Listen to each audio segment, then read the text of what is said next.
পোষণ করি এই কারণে যে আমরা দেখেছি যে এই সিরাজগঞ্জ প্রেস ক্লাবকে রাহুমুক্ত আইন শৃঙ্খলা রক্ষা, কিন্তু আমরা দেখেছি যে ইন্নার অত্যন্ত দরদ ছিল, মমতা ছিল, পত্রপত্রিকায় কাজ করেছে এবং আমাদের এই সিরাজগঞ্জ প্রেস ক্লাবের যখন প্রথম আমরা পুনর্গঠনের আন্দোলন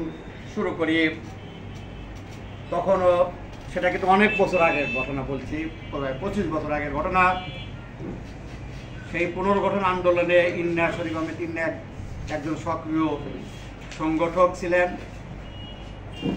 পরবর্তীকালে সিরাজগঞ্জ প্রেস ক্লাবের নির্বাচিত সাংগঠনিক সম্পাদকও ছিলেন, প্রথম নির্বাচিত কমিটির সাংগঠনিক সম্পাদক ছিলেন। শরীফ আহমেদ ইন্নার কাছে আমরা আন্তরিকভাবে সিরাজগঞ্জের গণমাধ্যম কর্মীরা কৃতজ্ঞ। আমরা তার প্রতি সবসময় পোষণ করি এই কারণে যে বৈষম্য বিরোধী ছাত্র গণ আন্দোলন, গণ অভ্যুত্থান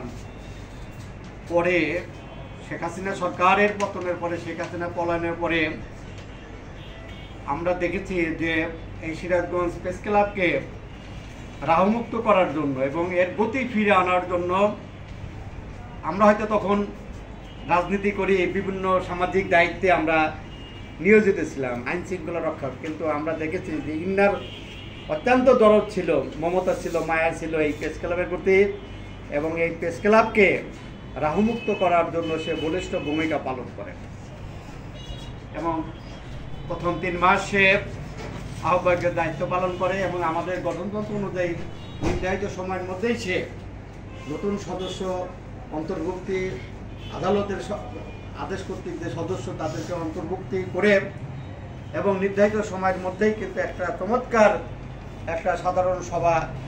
আয়োজন করে একটা সুন্দর একটা কমিটি উপহার দেওয়ার জন্য আমরা মনে করি গণমাধ্যম কর্মীরা যে ইন্না একজন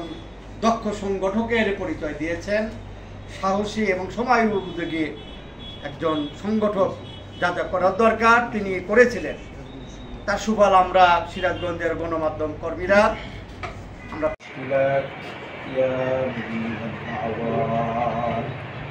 اللهم إنا نسألك الهداية والعفاف والغنى لا إله إلا الله وحده اللهم إنك عفو كريم واعف عنا اللهم إنا نسألك من شيء قدير